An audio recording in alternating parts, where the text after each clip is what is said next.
What's up, Aries? Welcome to your mid-March general reading. I hope you guys are all doing well. I'm probably not going to spend as much time on the intro as I did with the other signs because I do have 3 more signs to get through after you, and I'm leaving tomorrow to go to San Diego, so I've got to get through these last couple of readings. Thank you for your patience, for hanging in there. You guys are going to be first next month regardless because it is your birthday month. For your reading today, how to take a breath there, I am going to be using the Thoth Tarot. I will be clarifying cards with the Wooden Tarot and pulling an oracle message at the end of your reading. So I hope that sounds good. Let's get started. And just as a reminder, I am not reading with reversals with this deck. This particular deck is not read with reversals ever. So... And also this reading will cover your past, present, and future, the present being the moment that you view this reading. And this reading is for all Aries suns, moons, risings, and those on the cusp that may be watching. Also, if I mention a female or male energy, it doesn't necessarily mean that I'm talking about a female or male, in particular just someone that has taking on more masculine or feminine traits. I'm going to do the opening of the invocation. I invoke the IAO, the Double-Sun HRU, the great angel that is set over the operations of the secret wisdom, to lay his hand invisibly upon these consecrated cards of art, that thereby we may obtain true knowledge of hidden things to the glory of thine ineffable name. Amen.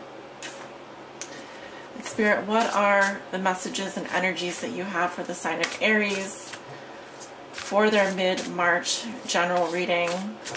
This is for all my Aries suns, moons, and risings, and those on the cusp that may be watching.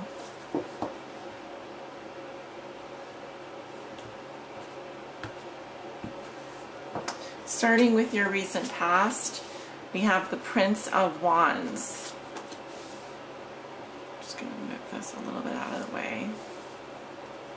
We have the 8 of Cups,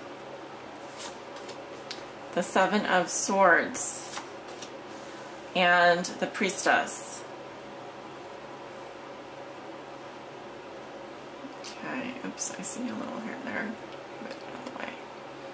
Going into your present, we have the 4 of Cups, the Aeon. Okay, we have Interference, the 8 of Swords, the Queen of Cups. Going into your future, you have the Prince of Discs, the Prince of Swords, the 10 of Swords, and the Emperor. Your outcome for the month of March is the Knight of Swords. And I'll put down one more card.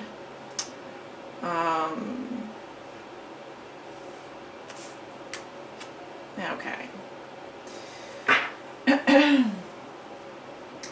All right, Aries. Wow, you got some interesting cards here. Make sure you guys can see all of them. Let's see what's going on for you. I wanted to look up one thing. Just give me 1/2 of a second here. Sorry about this. Because I've switched decks a lot today. I want to clarify something. Okay, I got it. Starting with your recent past, we do have the Prince of Wands. This can be a fire sign energy, Leo, Aries, or Sagittarius. The Prince of Wands is the air sign of the suit of Wands. So this is similar to your Page of Wands. I see travel here. I also see, this is similar to the Chariot for me, but more of a fire sign energy instead of a Cancer energy. I feel like you are directing your life in the direction that you wanted to go in. There might have been travel here. The feelings are very vibrant and fiery, dramatic even. For some of you, I am getting anger. or frustration. I sometimes get that with this card. But I do sense travel for you in your recent past. You have the Eight of Cups, which in this deck is indolence. And some kind of disappointment here, emotionally disappointing situation. I feel very much like you can see how the flowers, I don't know if you can see how the flowers in this card are a bit droopy. So I'm feeling like you were let down, or you just were disappointed and had to walk away from a situation. This may have been with regards to a male energy, since the Prince is a male energy, a Leo, Aries, or a Sagittarius. You do have the Seven of Swords as well, which in this deck represents futility. It says that you fool yourself in with some kind of mental process here. It's also possible that you know, you do want to leave a situation behind, but you do need to use, you know, you do need to use your intuition here. I do feel like there's a secret being kept with the Priestess. Also, the Seven of Swords indicates some kind of mental strategy. There could be a secret that you're keeping regarding a situation that involves someone getting away with something, for example. But let's see. I am going to want to go in and clarify this card. I'm going to do it right now just because we're still on the topic. So let's see. What? Seven of Swords. What do we need to know about the Seven of Swords here in the past?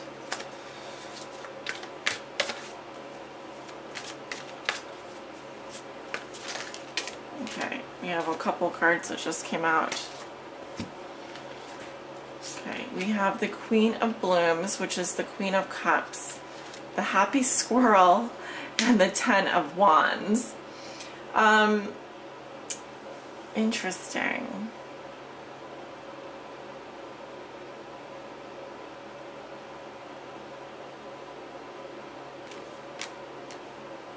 So, like I said, in this deck, we have a situation here where you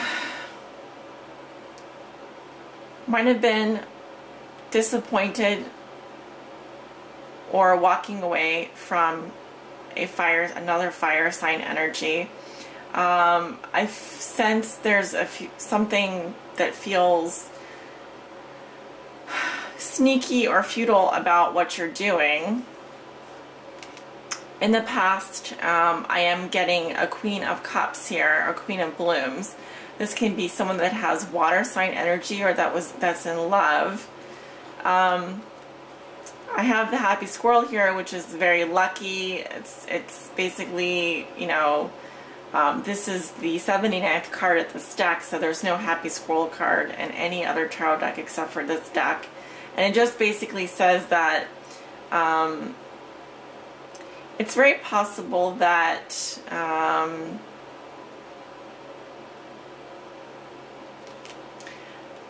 you know, in your future, you do have the Ten of Wands here. So I feel like something is a lot of work for you or is a big burden. But in general, the Seven of Swords is a card of sneaking around. It can indicate cheating. It can indicate theft, or even leaving something behind or being left up to your own devices to, you know, you have to rely on your wits about something. I do see like a secret in your past, or someone who is, you know, very mysterious. Something very mysterious happening for you. Okay, I'm going to move into your present situation. You have the Four of Cups here, which in this deck is luxury. We have Judgment, Interference, and the Queen of Cups again. Okay. Some of you are dealing with a water sign energy as well I'm seeing fire sign, Leo, Aries, Sagittarius, or water sign, Cancer, Scorpio, Pisces. You, in the present situation, the Four of Cups is kind of like a feeling of apathy or withdrawal emotionally.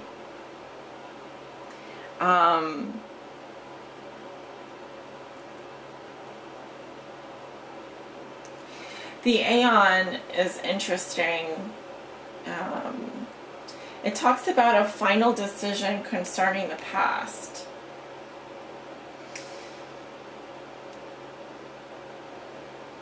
It always almost represents taking a final step.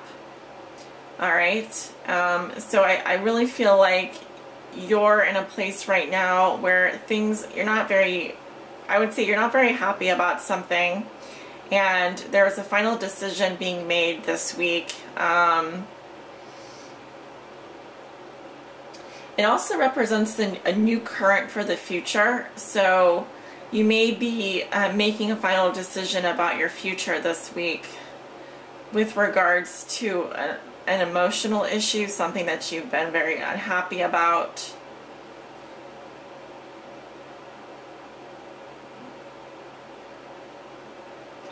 Okay, I just heard something. It's possible that in your past, someone was cheating on you with a water sign.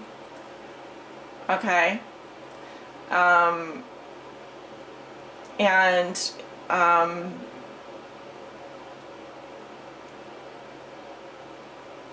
There's kind of a smugness that I'm getting with the Happy Squirrel card, because this squirrel thinks that he has all of the nuts, basically. Which is why he's kind of fat and sitting on his giant acorn. And then in the future we have the Ten of Wands. Now under the Seven of Swords we have another Swords card, the Eight of Swords, which is that interference, feeling stuck, feeling trapped, unable to move forward, something blocking you after you make this decision. I am getting a water sign again over here.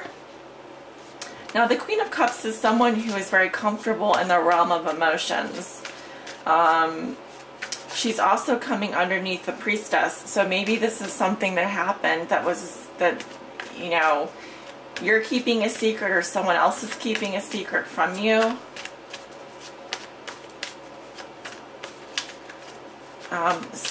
You know, this could be the other woman. Let's see. What do we need to know about the Queen of Cups, Spirit?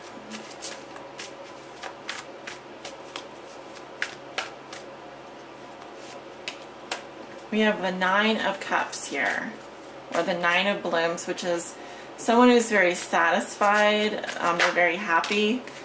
We have the Six of Bones. This is someone who's very generous and giving and is able to give and take. They always offer an extra hand, or, you know, they're very giving. So the clarification in cards are describing what the Queen of Cups is doing in the past, present, and future. So someone that is, you know, basically, look at all the blooms on this wreath. They've had quite a lot of pleasure and success. They feel very giving, very open to love, very generous. And then we have the Four of Plumes, which is basically taking a break or a rest. Okay. Going into your future, I do see two different people here now. I'm seeing two male energies. It could be also females that have more masculine energy, or taking on a more masculine role. But I have a earth sign and an air sign. The earth sign is a Virgo, Taurus, or Capricorn, and the air sign is a Libra, Gemini, or Aquarius. I feel like these people, both of these are two equally competitive male figures. Now this can also represent communication from an earth sign or an air sign, or both. Let's go ahead and take a look at the Prince of Discs. Again, this is coming up in your future. Aries. What do we need to know about the Prince of Discs?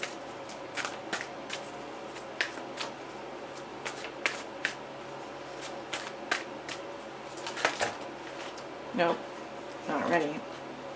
Too many cards. Too many cards. We'll get there. I don't want to rush. We'll get there.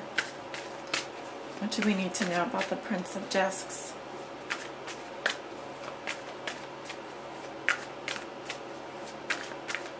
Anything? Let's see. Ooh, we have the Devil in the past, Temperance in the present, and the Seven of Plumes in the future. I feel like this person, because they have the Devil in the past, this could be a physical relationship. I also feel like this person has negative addictions, behaviors, is toxic. In the present, they're healing from something, or they're very balanced. Also, Temperance is a sign of Sagittarius, so this could be a Sagittarius or a Capricorn.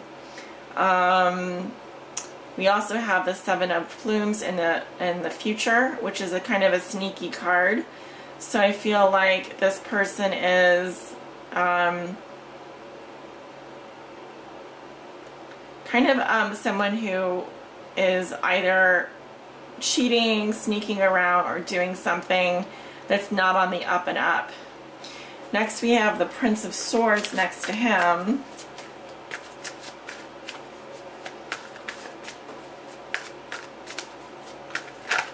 Now it could also indicate research. Alright, the Seven of Swords can always indicate doing research or mental strategy and games. So keep that in mind, Aries. What do we need to know about the Prince of Swords?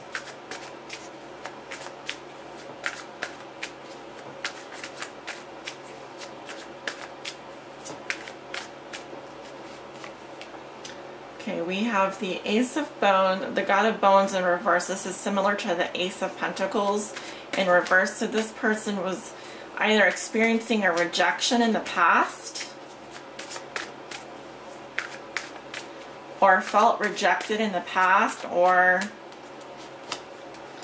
we have the Eight of Bones currently. So this person is either working very hard now to get your attention, or they have greater romantic feelings for you. They may be focused on being disciplined or building up their wealth or creating more stability in their life. What do we need to know about the Prince of Swords here? Again, this can be like an air sign, male, that I'm seeing. Okay. And then we have the God of Blooms, so new love. I feel like this person is going to have new feelings for you in the future. I'm also seeing that, yeah, this is very good. This is very positive. Okay. We also have the Ten of Swords here, Ruin, which is some kind of ending. And the Emperor, which is the sign of Aries or Leo. It can also represent a strong male figure. He's looking directly at this ending. I feel very much the Emperor is you, staying in control, staying in your power, not being emotional, relying more on logic.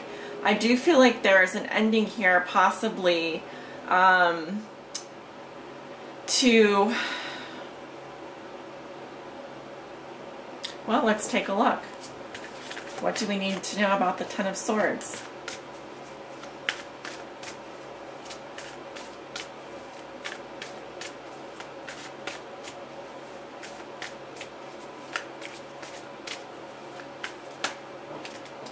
We have the Nine of Bones and the Page of Blooms. So in the past, I'm seeing something that was creating, you know, I'm seeing basically growth here in the past, a situation that might have been involving a single person, but in the present I'm seeing like this is some kind of flirtatious message, or an immature person, or someone that is a water sign, a Scorpio, Cancer, Pisces. But the Page of Blooms is a very kind of young type of love, a very puppy type of puppy love. In this deck, it represents toxic, a toxic person, someone that is very immature. Yeah, because this is actually like a microorganism at the center that kind of lives, okay, so the meaning of this card in this deck, the Page of Blooms, this is a microorganism that basically, in order for, the way that it survives is by,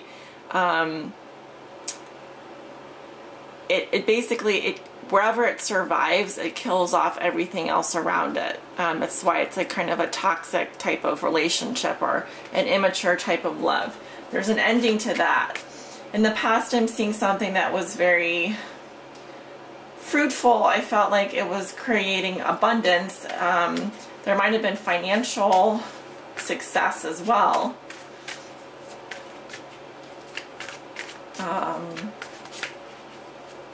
Let's see what else comes up here for... Sorry, you guys have kind of a complicated reading with some difficult cards, so I'm just doing my best here. You have the Page of Bones. Okay, I am seeing again an earth sign coming up in the future, but it's basically saying an ending to some kind of toxic situation involving possibly a water sign, or love messages, or just an immature person. And I feel like the Emperor is your energy, Aries. Your outcome is the Knight of Swords. I clarified the Knight of Swords, and I got the Princess of Wands and the Ace of Wands. Now, the Knight of Swords is usually an event. It's an event that is occurring in your future that happens pretty fast. I feel like someone from your past is going to come back to you, and I feel like there's going to be a new beginning. Now, the Princess of Wands is that warrior princess energy. This will be at the beginning of the next month, April. And with the Ace of Wands, I feel very inspired. I feel like this could be a new passionate beginning for you, possibly involving an air sign. Libra, Gemini, or Aquarius.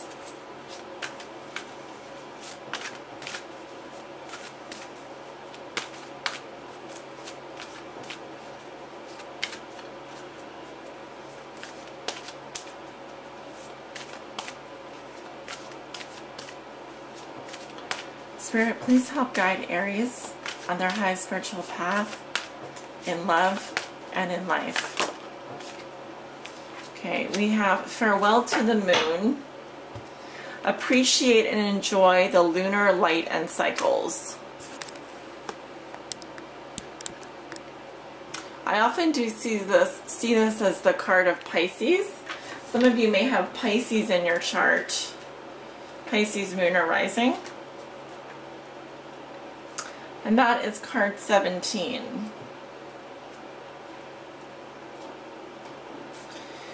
We love the moon, for she is precious, and yet we are bidding her a long farewell, appreciating her energy. Humans are not so long-lived, and their priorities often reflect their lifespan. But we know the beautiful moon is distancing herself little by little, and the power of the sun grows stronger. So we connect as much as we can when she is present. And if you too watch the sky and her crystal ball, you will feel the sea mother's tides and cycles dancing with the sacred moons, waxing and waning. But all in the universe breathes as one, and that what is above connects and affects what is below. You humans too respond to the moon's tides, to the solar tides, to the galactic tides. The great ocean may respond more readily, but the firm earth also breathes in and out, as do the waters of this beautiful planet, all dancing with the moon, and observed by this beautiful being of the sea. Connect with her, for she moves you always. Come to know her, and you will know the mystery of life, without ever being able to speak it. It will live in your bones, blood and cells, and the water of your blood, and you will be free of the falsehoods of your human time, and come to know the times and cycles that are old, wise, and powerful. Divination. It is as natural as breathing out and breathing in. And to sink in, we need do nothing but live. Yet you are now being called to live in deeper partnership with the cycles of lunar sea, so that the magic of your life becomes fuller, deeper, richer, so that you live with more ease, flow, courage, and gratitude. Like the moon, you shine and you dim, you grow and you shrink. All these things are taught by the simple observation of walking, swimming, dwelling in the oceanic magics by moonlight. If we learn to yield and capitulate, set the tone, lead, and allow another to take control at times, all will be well. This dance is echoed in the varying shapes of the moon, as she yields to darkness, then grows in brightness each month. As women bleed their oceanic bloods each lunar month, 13 moons. Observe the moon, be under her light, withdraw with her darkening, know what her phase was at the moment you first drew breath. It need not be complex. The simple connection will change you so that your true essence can come forth and be known by the world.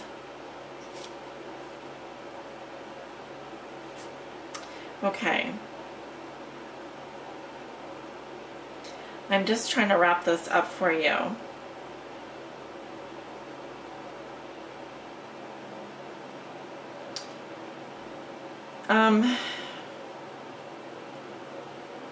It's really about being more in touch with your natural energy, and I'm having a hard time actually breathing right now.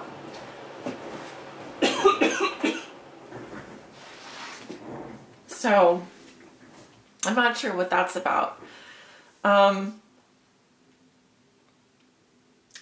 feel that it's important for you. First of all, the moon is very important to you this month. The moon is in Virgo and the sun is in Pisces. This is my Pisces card. So Pisces is this moon in Pisces is very important. And I feel like, Aries, we are going to be moving out of Pisces into your sign at the end of this month. We'll have a new moon in Aries. And I feel like during this transition, it's going to be important for you to start to sync up with the cycles of the moon, to be more observant of how the moon is affecting you, especially for women who are watching this. Appreciate your strengths and your weaknesses. Appreciate learning how to be in control and let go of control. The moon is a feminine energy. It's a receptive energy. So this card is asking you to draw on your female or your yin energies more at this time, and to appreciate natural cycles. Know when to let go and know when to step into the light. You also are going to need to start to obey natural cycles, to learn how to, kind of like an oceanic energy. There will be times during the month where you are more, feel more powerful, feel more fertile, are able to produce more, and there will be other times during the month where you're going to need to withdraw and go within. So it's important for you to learn how to do that, as it is a natural cycle. It's not possible for all of us to be on 100% of the time.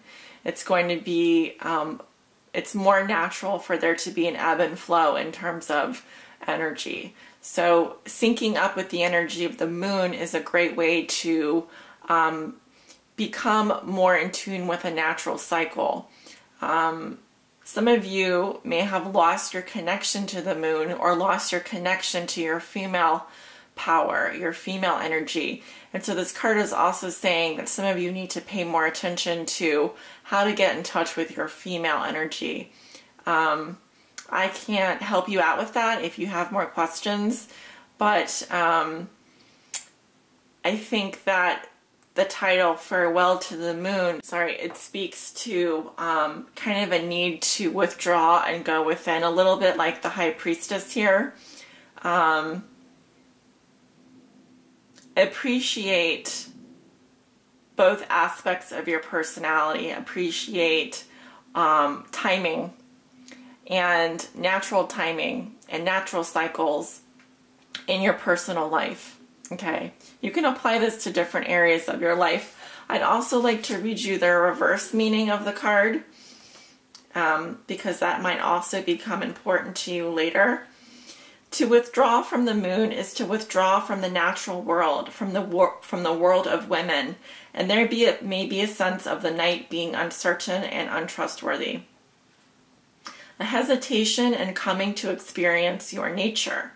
You are able to intellectually grasp the details of your life, but you are too much in the head and have not come to be in the belly, the deep self, the instinctual tidal being that is a powerful and creative part of you. Relying too much on the head and on statistics and probabilities rather than on natural cycles and instincts, which have great wisdom. Refusing to see and understand how cycles perpetuate. Fear of the night and of darkness, a misinterpretation of what it is to be in darkness and the night. Too much of an attempt to fit in, so much so that the natural essence of you is hidden and smothered by the constructed and cultivated self. Thank you so much for listening, Aries. I hope that you pay attention to these messages and can learn from them and incorporate them into your life. I send you many blessings. Take care.